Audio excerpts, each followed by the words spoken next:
अस्सलाम वालेकुम गाइस। आज की इस वीडियो में मैं आपको बताऊंगा कि आप कैसे अपने Samsung Galaxy S22 Ultra को रूट कर सकते हो। तो इस फ़ोन को हम इस वीडियो में रूट करेंगे। इस फ़ोन को रूट करने का मेथड काफ़ी लंबा है लेकिन बहुत आसान है। अगर आप स्टेप बाय स्टेप मेरी इस वीडियो को फॉलो करते हो और गौर से देखते हो तो बहुत आसानी के साथ आप इस फ़ोन को रूट कर लोगे। तो फ़ोन को रूट करने से पहले हम अपने फ़ोन का बूट लोडर अनलॉक करेंगे। तो बूट लोडर अनलॉक करने का तरीका ये है कि आपने पहले तो अपने फ़ोन को इंटरनेट के साथ कनेक्ट करना है। फ़ोन को वाईफाई से कनेक्ट करने के बाद अब हम जाएंगे सेटिंग्स में और यहाँ अबाउट में चले जाएंगे। तो यहाँ सॉफ्टवेयर इन्फॉर्मेशन में जाएंगे और वर्ल्ड नंबर को हम टैप करेंगे 5 बार तेज़ तेज़ से और फिर बैक आएंगे, फिर से बैक आएंगे और सेटिंग्स में आकर नीचे अगर देखेंगे हमारे पास एक ऑप्शन आया होगा डेवलपर ऑप्शन। इस ऑप्शन को हम खोलेंगे तो यहाँ पे एक OEM अनलॉकिंग का ऑप्शन है जो कि मेरे यहाँ ब्लैंक है। इसका मतलब ये है कि मैंने अपने फ़ोन का बूट लोडर पहले से अनलॉक किया है, लेकिन आपने अपने फ़ोन का बूट लोडर अनलॉक करना है, आपने इस ऑप्शन को इनेबल कर लेना है और इनेबल करने के बाद बैक आ जाएं और अपने फ़ोन को पावर ऑफ कर दें। तो फ़ोन को बूट लोडर अनलॉक करने के प्रोसेस में मोबाइल फ़ोन का सारा डाटा डिलीट हो जाएगा। तो अगर आपके फ़ोन में कोई ज़रूरी डाटा है तो उसका बैकअप बना लें। तो अब हम केबल लेंगे टाइप सी की और उसको कनेक्ट करेंगे अपने लैपटॉप के साथ और मोबाइल फ़ोन के वॉल्यूम अप और डाउन दोनों बटन्स को प्रेस करके रखेंगे और केबल को इंसर्ट कर देंगे। तो हम यहाँ पे आ जाएंगे।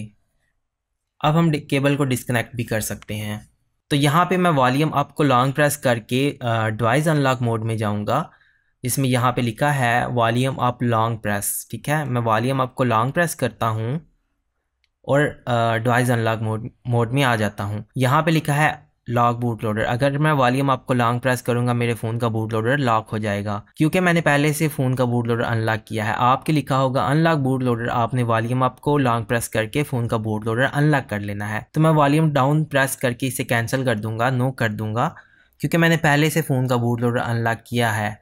और उसके बाद बूट लोडर का एक ऑप्शन भी आएगा आपके पास, जिसको आप पावर बटन दबाकर स्किप कर सकते हैं। आपका फ़ोन एक बार रीसेट होगा और आपने फ़ोन को एक्टिव कर लेना है। मेरा फ़ोन रीसेट नहीं हुआ क्योंकि मैंने फ़ोन का बूट लोडर अनलॉक नहीं किया, मैंने पहले से फ़ोन का बूट लोडर अनलॉक किया था।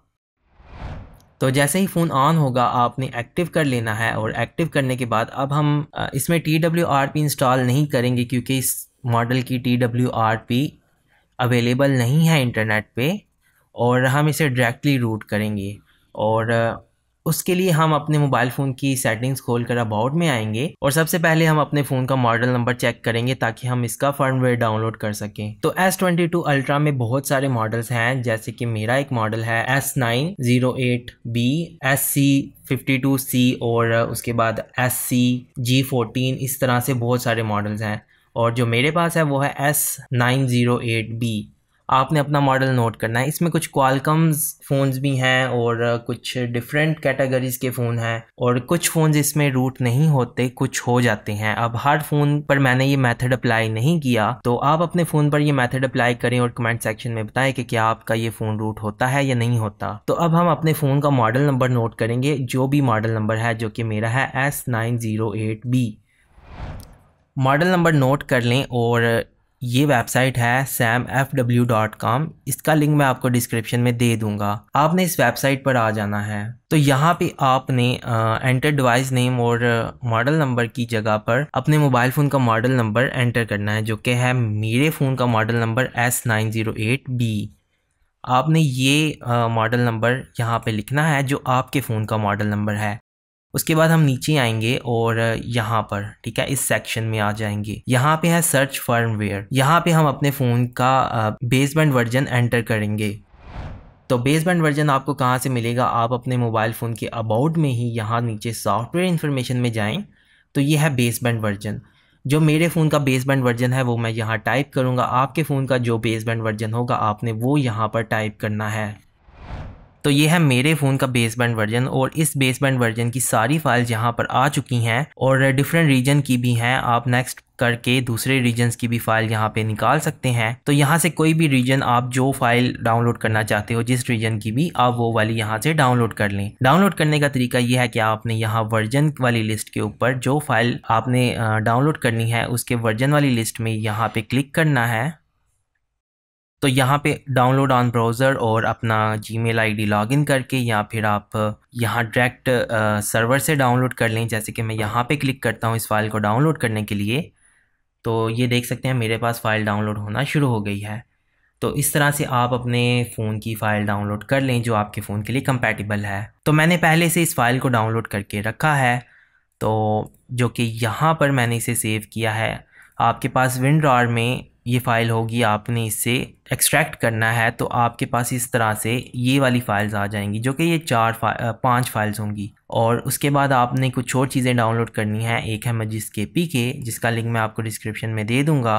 उसके बाद ओडिन का लिंक भी मैं आपको डिस्क्रिप्शन में दे दूँगा। और उसके बाद रूट चेकर है, इसका भी लिंक आपको डिस्क्रिप्शन में मिल जाएगा। Magisk आप इसकी ऑफिशियल वेबसाइट पे जाकर भी डाउनलोड कर सकते हैं। जो Magisk मैं इस्तेमाल कर रहा हूँ आप वो भी डाउनलोड कर सकते हैं, इसका लिंक भी मैं आपको डिस्क्रिप्शन में दे दूँगा। तो अब हम अपने फ़ोन को कनेक्ट करेंगे अपने लैपटॉप के साथ। तो यहाँ पे जो Magisk APK है इसको हम करेंगे कॉपी और अपने मोबाइल फ़ोन में किसी जगह पे इसे पेस्ट कर देंगे। अब हम बैक आते हैं और ये रहा फर्मवेयर, और जो कि हमने डाउनलोड किया था। इसमें जो AP की फ़ाइल है, इस AP की फ़ाइल को हम कॉपी करेंगे और अपने मोबाइल फ़ोन में किसी जगह पर इसे पेस्ट कर देंगे।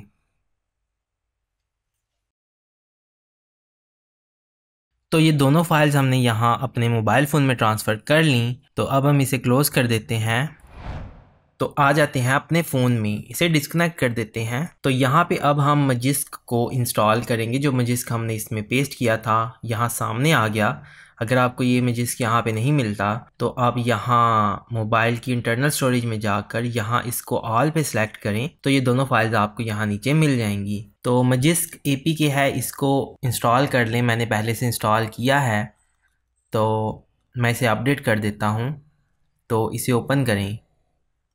तो मेरे यहाँ Magisk थोड़ा सा डिफरेंट है, वो इसलिए क्योंकि मैंने फ़ोन को रूट किया है। लेकिन जो मेथड मैं अप्लाई करने वाला हूँ वही आपने करना है। आपने सिंपल यहाँ इंस्टॉल पे क्लिक करना है। यहाँ पे आप मेरे 2 ऑप्शन हैं, आपके एक ऑप्शन होगा फर्स्ट वाला select and patch A file, इसको सेलेक्ट करना है। सेलेक्ट करने के बाद आपके पास फाइल्स खुल के आ जाएंगी। तो यहाँ पर आपने टैप करना है और अपने मोबाइल फ़ोन को सेलेक्ट कर लेना है। तो यहाँ नीचे हमारे पास AP की फ़ाइल आ गई, जो AP की फ़ाइल हमने ट्रांसफ़र की थी। तो ये AP की फ़ाइल को आपने टैप करके यहाँ सेलेक्ट कर लेना है और फिर लेट्स गो पे टैप करना है। तो अब ये AP की फ़ाइल को कन्वर्ट करेगा रूट फाइल में, जिसमें 1 मिनट लग जाएगा। जैसे ही ये प्रोसेस डन हो जाएगा, नीचे ऑल डन लिखा आ जाएगा, तो इसे सेव कर लें और बैक आ जाएं। तो अब हम फिर से अपने फ़ोन को कनेक्ट करते हैं अपने वाईफाई अपने लैपटॉप के साथ। तो यहाँ लैपटॉप में हम फ़ोन में जाएंगे, फ़ोन की स्टोरेज को खोलेंगे और यहाँ पे डाउनलोड्स वाला फोल्डर है, जहाँ पे है Magisk पैच नाम की फ़ाइल। ये फ़ाइल है, इसे हम करेंगे कॉपी और अपने लैपटॉप की स्टोरेज पे किसी जगह पे इसे पेस्ट कर देंगे। तो मैं यहाँ जहाँ पे मैंने इस फ्लैश फाइल को रखा है इसी के अंदर मैं इसे पेस्ट कर देता हूँ। तो फाइल को यहाँ पेस्ट करने के बाद अब हम बैक आएंगे और ये रहा ओडिन, इसको हम राइट क्लिक करके यहाँ एक्सट्रैक्ट कर देंगे। ओडिन को एक्सट्रैक्ट करने के बाद ओडिन को खोलते हैं।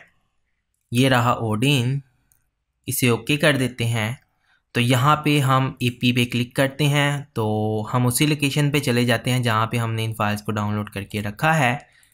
तो ये रही वो फ्लैश फाइल और ये रही वो Magisk की फ़ाइल जिसको मैंने ट्रांसफ़र किया था अपने मोबाइल से अपने लैपटॉप में। तो ये जो Magisk पैच्ड की फ़ाइल है इसको डबल क्लिक करके हम AP की जगह पे अटैच कर देंगे। फिर हम जाएंगे BL में और ये BL वाली फ़ाइल को यहाँ अटैच कर देंगे। तो ये सारी फाइल्स हमने अटैच कर दी। अब हम अपने फ़ोन को डाउनलोड मोड में लेकर जाएंगे। डाउनलोड मोड में लेकर जाने के लिए हम पहले मोबाइल फ़ोन को पावर ऑफ करेंगे। फ़ोन को पावर ऑफ करने के बाद वॉल्यूम अप और डाउन दोनों बटन्स को प्रेस करके रखेंगे और USB केबल को कनेक्ट कर देंगे। तो हम यहाँ पे आ गए और वॉल्यूम अप को प्रेस करके फ़ौरन छोड़ दें तो हम चले जाएंगे डाउनलोड मोड में। तो अब हम आ जाएंगे ओडिन में। तो यहाँ ऑप्शंस में जाएंगे, यहाँ पर ऑटो रिबूट को अनचेक कर देंगे। ठीक है, वापस लॉग में आते हैं और हम स्टार्ट पे क्लिक कर देते हैं। तो अब हमारा फ़ोन इस फाइल के साथ फ्लैश होना शुरू हो चुका है, जिस प्रोसेस को तकरीबन 5 मिनट लगेंगे। तो तब तक के लिए हम इंतज़ार करते हैं।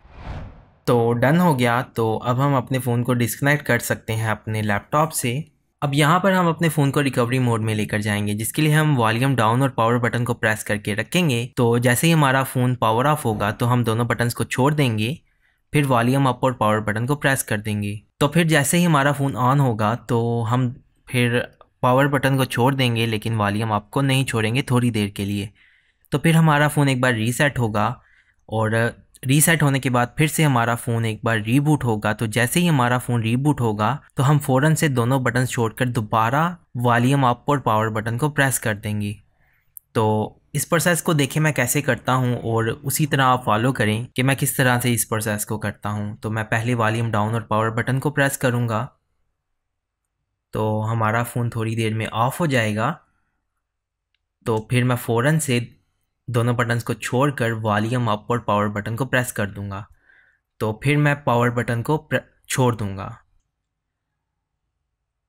तो हमारा फ़ोन एक बार फिर से रिबूट हुआ है। तो मैं फिर से दोनों बटन्स को प्रेस कर दूंगा और थोड़ी देर बाद मैं वॉल्यूम अप को भी छोड़ दूंगा। तो हम आ चुके हैं रिकवरी मोड। तो मेरे यहाँ पर 3 ऑप्शंस हैं, हो सकता है आपके ज़्यादा भी हों। तो बस एक ऑप्शन को आपने सेलेक्ट करना है जो कि है फैक्ट्री डाटा रीसेट, और इस ऑप्शन पर वॉल्यूम डाउन के बटन को प्रेस करके आ जाएं और पावर बटन को प्रेस करें और उसे सिलेक्ट करें। फिर से वॉल्यूम डाउन पे आएँ और फैक्ट्री डाटा रीसेट को सिलेक्ट करें और इसे रीसेट कर दें। तो हमारा फ़ोन एक बार रीसेट हो चुका है। तो अब इसे कंटिन्यू करते हैं और देखते हैं कि क्या हमारा फ़ोन सैमसंग के लोगो पर आता है या नहीं आता।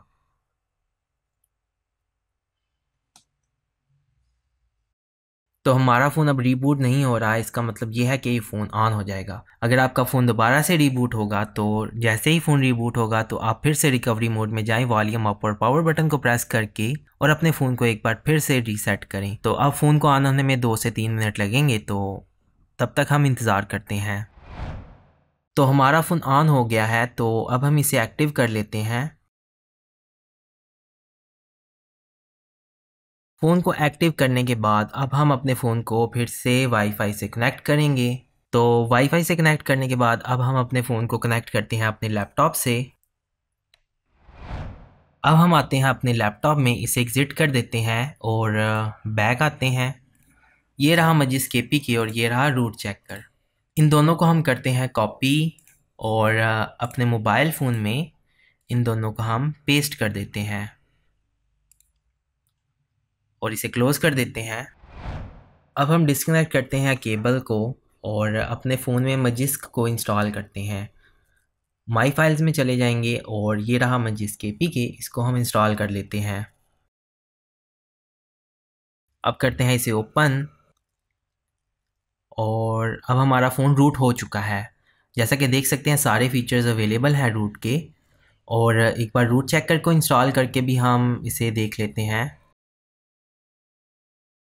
इसे ओपन करते हैं और एग्री गेट स्टार्टेड और यहाँ पे वेरीफाई रूट। तो हमारा फ़ोन रूट हो चुका है। तो इस तरीके से आप अपने फ़ोन को रूट करें और फिर कमेंट सेक्शन में बताएं कि क्या आपका सैमसंग का फ़ोन रूट होता है या नहीं होता, ताकि दूसरों को भी पता चल जाए कि सैमसंग S22 अल्ट्रा में से कौन कौन सा मॉडल रूट होता है। तो गाइज़ आई होप कि आपको ये वीडियो पसंद आई होगी। तो वीडियो पसंद आने पे वीडियो को लाइक करें, चैनल को सब्सक्राइब भी ज़रूर कीजिएगा। तो इसी के साथ अब हम मिलते हैं आपसे नेक्स्ट वीडियो में। तो अपना ख्याल रखिएगा।